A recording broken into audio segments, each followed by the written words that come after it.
Hey, party people, what is going on? Happy Monday to you. I am not Alana Rizzo. I am just Clint Pasillas, and I'm going to be here hanging out with you for about the next half hour or so. So Alana is out this week. You're just going to be stuck with me, and you're going to have to deal with it. Hopefully, you enjoy that.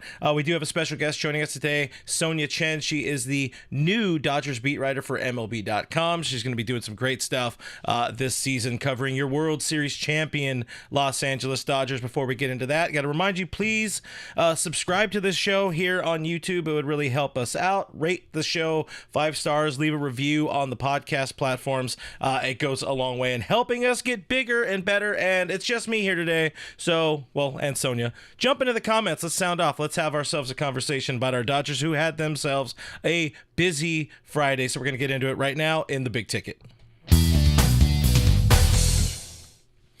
By now, you already know the deal. The Dodgers made an unexpected last-minute, it's not a last-minute signing, but they made it unexpected, an interesting signing, adding infielder Hyeseong Kim to a 3-year, $12.5 million deal. The KBO star infielder. He's going to probably play some utility or be a bit of a utility player for the Dodgers as well.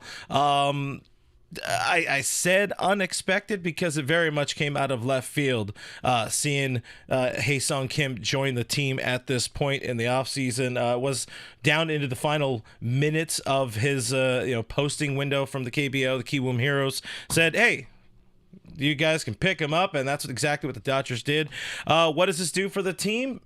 What is there to be excited about? It raises the floor for the Dodgers once again. They're trying to do the borderline impossible, and that is go back-to-back. They're trying to win themselves another World Series after winning it in 2024, and a good way to help is by adding those floor-raising talents. So that's what we have here. Kim joins the team, will play some second, will play some short, could play some left field. That's kind of what we've heard so far, the impact that we expect.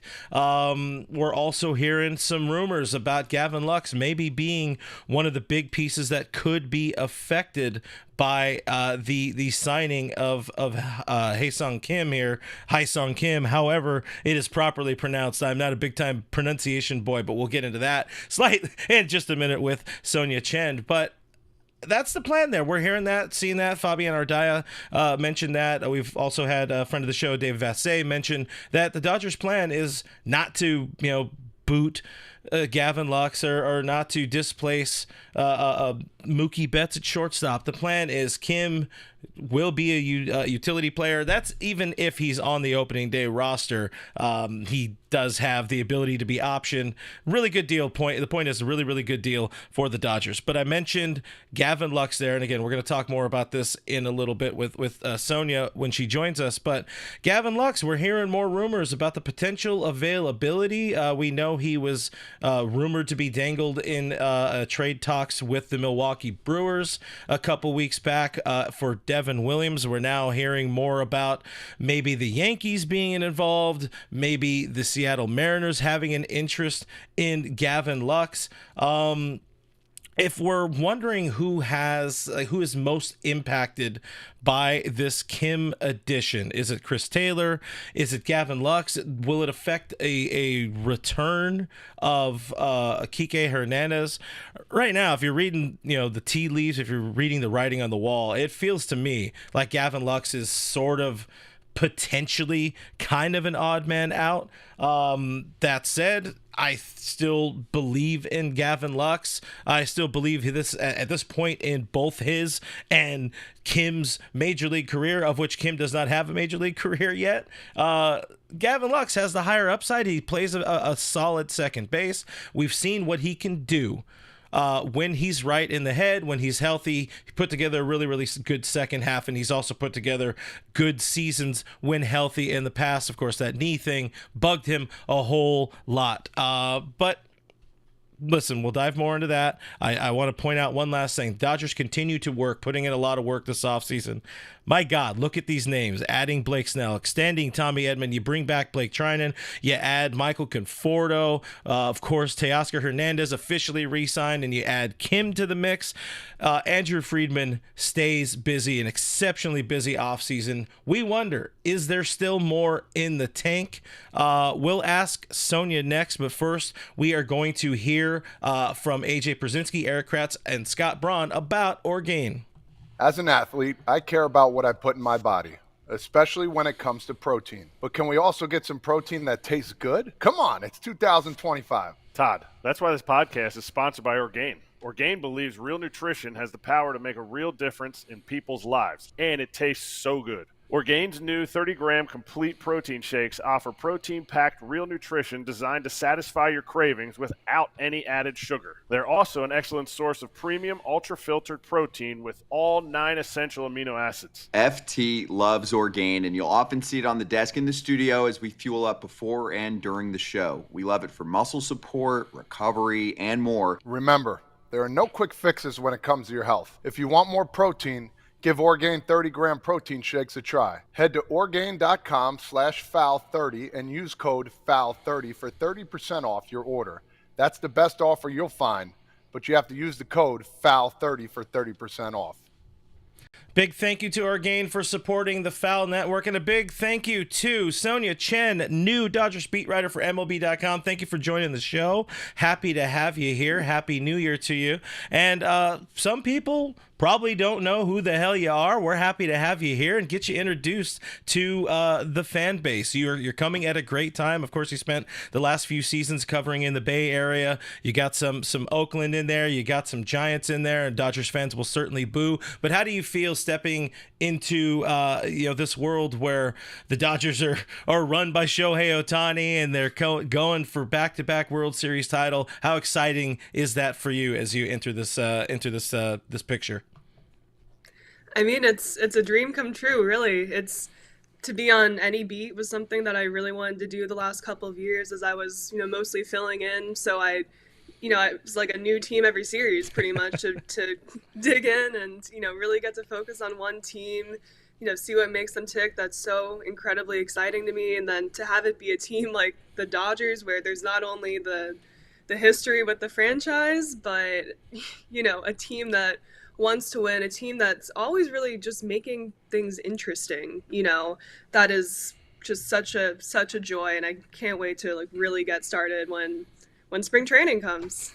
Yeah, we know the Dodgers stay very, very busy. Andrew Friedman, Brandon Gomes, they are always giving us headlines to write about, read about, talk about, and it has been an exceptionally busy offseason. Lots of moves. Of course, you joined just before the winter meetings. You got to, hear Friedman speak at the winter meetings about, the plan. They want to put all their hard work in this offseason. They don't want to have to, as he said, avoid July to buy. He doesn't want to have to be exceptionally active at the trade deadline where we know prices are high.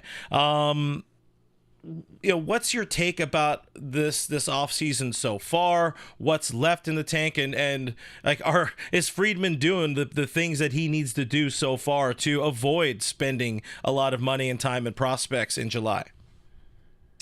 Yeah, I mean, I think if you look at the offseason so far, to me, they've done a really good mix of adding, really high-end talent and adding some more depth, kind of, maybe filling some holes that they had on the roster, but at the same time, bringing back important contributors from last year's team. And I think it's one of those things where there has to be some balance there where you want to, you want to have the right pieces in place for the team culture and the team chemistry while also kind of raising the ceiling. And to me, it feels like the moves that they've made so far have done that.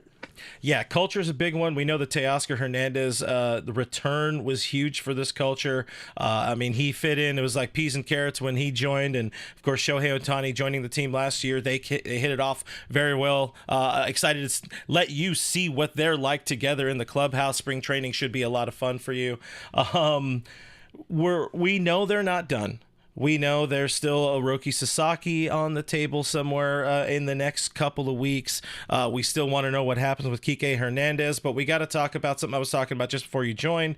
We're starting to see some rumors, percolate a little bit more about Gavin Lux. Maybe teams are calling the Dodgers about acquiring him. Maybe the Dodgers are kind of passively shopping Gavin Lux, who, as great of a player as he is, has some limitations, as sort of a platoon hitter, as sort of somebody that I wouldn't say can't play beyond second base, but if you're going to be a Dodger, you got to be able to do a little bit of everything, and maybe that's what the Kim edition gives them, along with Tommy Edman. What is your take about some of these Lux rumors? Do you think they are maybe more actively than passively shopping him, or is it more than likely that Gavin Lux will be the starting second baseman on opening day in Tokyo?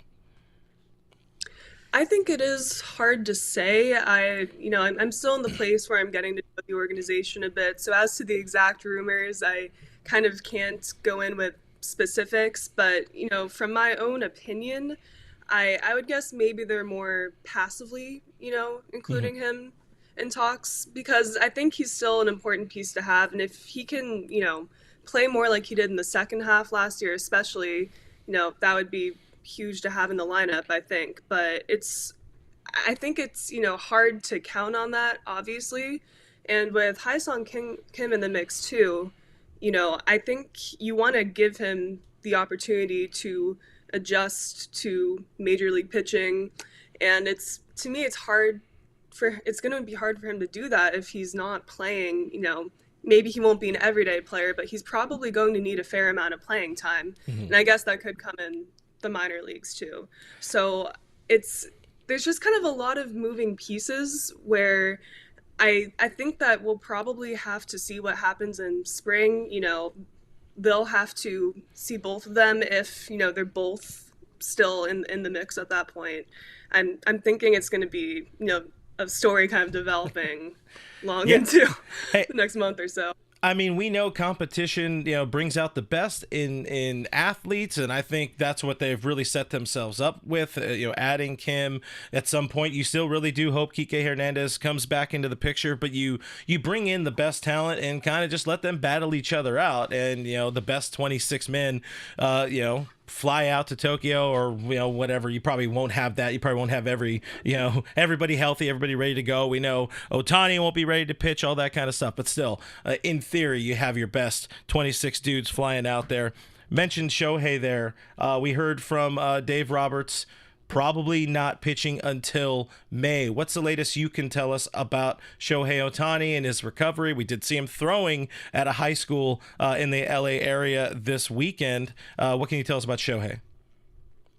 Yeah, with Shohei, I mean, it seems like back at the winter meetings, at least, he had started his offseason throwing program. He's progressed as we've seen him, and it seems like he's, not too delayed by that shoulder surgery, which is best possible outcome, obviously. But I think the biggest thing for the team is whether he can build up innings and how that works with him still being their everyday designated hitter, ideally. So one thing that I'll be very interested to see, that I think the team is still figuring this out, honestly, is how if he keeps getting the same number of DH reps, or if he'll need some more rest days, and if that maybe opens up a couple of starts at DH for others in the lineup. And this is, again, just me kind of thinking about this, because when he came back in 2020, he only made 2 starts that year, so it's hard to use that as kind of a template. But he did have some days off around those starts, and I'm thinking if they want to keep him healthy, keep him right the whole season, maybe they do need to kind of ease off the gas a little bit with his two-way. Yeah, which is, I mean, fans watching this right now, fans listening, I think we all need to understand or remind ourselves the prize, the important thing happens in October. What happens the first few months? Yeah, you want to win some ball games. All wins are created equal, but keep your horses healthy. We saw this team absolutely eviscerated by injuries as the season went along, particularly on the pitching staff. So give me Shohei pitching at the second half of the season rather on opening day, and I will be just fine. I think that's kind of feels like what they're doing. They're not in any rush to get him on the mound just so the magic or whatever the pomp and circumstance of Shohei is pitching or available on opening day. No, it doesn't matter. As long as he's in the lineup hitting and dropping some dongs out there in Tokyo, I think everybody is going to be very, very happy. Read a piece on MLB.com that you contributed to, the biggest question marks surrounding each team, and I agree with your assessment. That is Mookie Betts at shortstop. It was a question. It was a shock. It's an absolute surprise to everybody last year when the Dodgers said, "Hey, he's moving to shortstop," and Gavin Lux is moving to second base. The team is behind him. It feels like they really believe that a full offseason will help Mookie Betts get better, fill in the holes around his game at shortstop. Committed, excited, all of that. Is 2025 the year of Mookie Betts at shortstop, or is maybe like this Kim deal, say maybe we have a little bit of, break in case of emergency on Mookie? What's kind of your feeling of where the team is at with shortstop Mookie right now? I think, when it comes to the middle infield, especially, the one thing that they've been really, kind of clear on is that they do expect Mookie to be the shortstop. And, could things change? I'm sure they always could, right? But, there seems to be a lot of confidence, and I understand where they're coming from and thinking that a whole offseason will be enough to kind of, get Mookie where he needs to be. Because, last year it's like the things that he was doing really well and really naturally were some of the harder aspects of playing shortstop. And then, it was kind of throwing that was a bit of an issue. So it's more like if he has time in, not just game pressure situations to be getting those reps and, fully adjusting, I think it's definitely a possibility. And is there a contingency plan? I think yes, with Kim and Tommy Edman, if they, it sounds like right now that he'll be in center field mostly, but could just as easily, come back in and play shortstop if that's what's better for the team. And I think the bottom line is, which, the front office has kind of reiterated, is that Mookie wants to do what's best for the team. And, going forward, he wants to do that at shortstop. I feel like if it becomes clear that, something needs to change, he's better served in right field or better served at, second base, I think that change would be made, and it definitely feels like the team is equipped to pivot if needed. We are talking here with Sonja Chen. She is the new Dodgers beat writer for MLB.com, and I would be remiss if we didn't talk Roki Sasaki. We know there's some moves left for the Los Angeles Dodgers. The first one up could be Roki Sasaki. There has been some news. Of course, his agent did kind of I guess you call it sort of a town hall. I don't know what exactly it is, but he spoke to a bunch of reporters on the internet. What's the latest you can tell us about the Dodgers' pursuit of Roki Sasaki? And is that really the big item they're looking for to add to the starting pitching mix? Yeah, I mean, I think that adding Sasaki would be kind of the crown jewel of the offseason if they could make that happen. And, if they do want to open the season with a 6-man rotation like they've been talking about, they actually kind of do need someone else in the mix, ideally, since Otani will be out until, probably May. So, yeah, I think, Sasaki, there's been simultaneously a lot of information from, his agent, Joel Wolfe, and at the same time, not very much, because it's all very, speaking in kind of generalities, right? But the Dodgers have met with him once. I think it sounds like second round is still kind of being planned by Sasaki's team, so I don't know if that's started yet. But I mean, I have to think that they should be in a good place. They should have a really compelling pitch for him, because if Joel Wolf says, Sasaki is he's interested in becoming, ideally, like the greatest pitcher in the world. That's what he wants, which is, no small feat. Yeah, that's easy, right? Yeah, exactly. I mean, set your expectations high. Right? Yeah. No, that's an organization that 100% can. The Dodgers are, we've talked about it a lot on this show, they are the best equipped to put him in that position. And I've argued in the past, when we talk about GOATs in sports, we don't necessarily talk about their numbers. We talk about titles, championships, rings, and name me a team that is better set up in Major League Baseball right now than the Los Angeles Dodgers to help you get those rings. So Sasaki, come on down. What we got, I think it's the deadline is the 23rd is the 23rd. Official. Okay, and we're hearing that he's expected to sign within like 72 hours or announce the decision where he's going about 72 hours before then. So we're hoping everybody, send your prayers to Tommy Lasorda in the sky that Roki will choose the Los Angeles Dodgers. Beyond Roki, what do you think? What else is on the table on the small shopping list left for Andrew Friedman and company?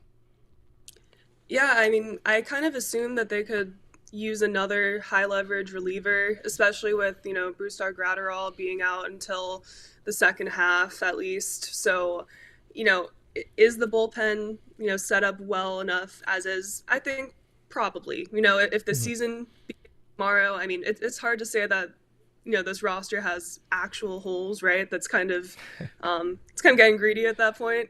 But would they like someone more locked down to be their closer? And again, they have some pretty great options as is. But I think that's probably the one other thing that would be on the list. We've seen and heard the Tanner Scott mentions a lot. It also seems like he's asking, his market is asking for a pretty sizable chunk of change, something the Dodgers front office doesn't necessarily do with relievers. If you were to put, let's say, a percentage on the Dodgers landing a Tanner Scott, just ballparking, you've watched baseball, you know how these offseason works. Where do you think they're at in terms of being able to actually land Tanner Scott? I mean, God, it's hard to say, because just in pure like do they have the resources? Would they shell out for him? I think, yeah. Do they need to, or would other teams offer more, is kind of my question. So I would say maybe like above 50. This is very very general, I know. Yeah, I know. Sorry, it's not a very confident answer, but hey, I mean, honestly, at this point, I would take 50-50. Yeah, yeah. Like with the Dodgers, that's kind of a good thing. The quieter they are, the more likely. Nobody heard anything about the Kim deal going down. So the quieter they are, and the quieter somebody like Tanner Scott's market is, or maybe Kiké Hernandez, is that somebody you see them finding a way to move some pieces around? It's a very, very full 40-man roster and 26-man roster when you get to needing an active roster again. How do they make the pieces work to fit Kiké back into the equation? Yeah, that's what I've been wondering myself, and I have to wonder if once Roki Sasaki makes his decision and signs with the team, that will obviously cause some movement. So with the Dodgers, I'm like, will that kind of clear up some of the middle infield, surplus that they have going on? I think that's possible.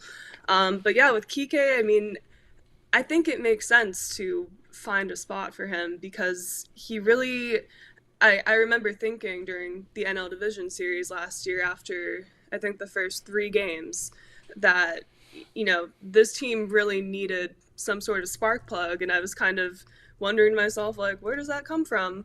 And then the answer was pretty obvious, like one day later. Like, he's the energy, that I think the team really needs. And, something about him and the Dodgers in the postseason, it all just works. And I think he's a really important part of the team. I don't really know how that looks. I mean, I'd wonder if they could get him in on a minor league contract or something like that.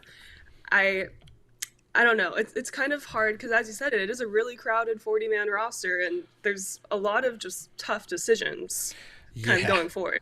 Yeah, you have to get really, really super creative, and we also know they're going to need to make space for Clayton Kershaw at some point. They've already said, hey, he's coming back. I want to come back. That's going to happen. We should expect more headlines, more insanity, more excitement, more things for you to be writing about over the next, month and change until spring training. Everybody getting out there to Glendale, Arizona, so it should be fun. But we'll be watching. We'll be following you on Twitter and on, of course, Dodgers.com. Sonia, appreciate you joining us here today. Hopefully we can have you back soon, and we'll be talking about maybe some Kiké signings, maybe some crazy trades, or whatever the hell happens from then or from now until spring training. But thanks again for joining.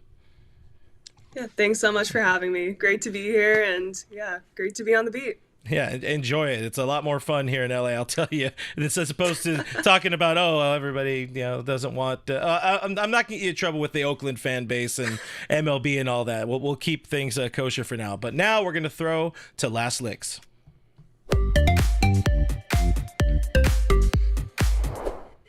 Thanks again to Sonia for joining us, but today we are talking about a couple of dogs that y'all heard about on Thursday from Alana. These are Clyde and Corky, and these are 4-month-old German Shepherd mixes, and they are in need of love, and they are in need of a home, and they are adorable looking pupperonis, if I do say so. How could you not want to pet those faces and give them all of the belly rubs? If you guys are interested in adopting, in helping Alana and Guidry's Guardian in any way with fostering or donations, visit guidrysguardian.org, or of course slip into Alana's DMs. I'm sure she will very much appreciate that, as long as you're respectful about it. But those are the pups. Before we get out of here, guys, we got to talk a little bit about one move the Dodgers, they did. We talked about it at the beginning of the year. One move they did, which was smart to me, and that was having a reintroductory press conference for Teoscar Hernandez. It became official, and we appreciate Teo and that smile and Mr. Seeds coming all the way back, being home here with the Los Angeles Dodgers. Listen, this is a team that is set up for success on success. It's a great time to be a fan of the Dodgers. I'll tell you what, and they're not done. We know they're not done. Kiké, Clayton Kershaw, you should be happy. I know some people here on the internet have it's not a love-hate relationship with Clayton. It's more so worrying about the age. Yes, Clayton Kershaw is older. By the time opening day is here in 2025, he will be 37. We're in the twilight of Clayton Kershaw's career, but he still has something left in the tank. We saw it. We saw him pitching through injuries over the last couple of years. But if we're if he's mixing in part of that 6-man rotation, giving guys like Yamamoto time to be healthy, guys like Otani to get himself healthy and ready to go, Glasnow keep him healthy and actually available for October, you want somebody like Clayton Kershaw in the mix. And wouldn't it be fun to send him off with a real ring, something he earned? Yeah, he got a ring this year in 2024, or last year in 24. He told us during the parade, he's like, I didn't really feel like I earned this, but I'm happy to be here. Dodger for life. He won one in 20, should have won one in 17, but let's send him off, more hardware for Clayton Kershaw, but the Dodgers get better, bringing back Teo, and they're set up for a run of, I don't know if it's unprecedented success, but they are set up for success for years to come. That's about it for today's edition of the show. Hopefully you guys enjoyed it in some way, shape, or form. I will be back on Thursday here. I should be joined by somebody. We don't know quite yet. I haven't got a text back about that one. But subscribe to the channel. Hit that notification button to know when we are going live. I will not be live on my channel tonight, but tube into my channel on Wednesday, where my friend Casey Porter from Dodgers Daily here on the YouTube will be joining us. We'll be talking a lot of prospects and more. Again, subscribing to all the channels. That's the best way you can keep up. Hit the thumbs up button. It really helps out the channel. Subscribe to the show. Rate and review on the podcast platforms. Follow Alana on social media. Follow me on social media. Just don't follow us home. And that's about it. Thank you for watching. Thank you for listening. And we'll see you on Thursday. Okay, bye.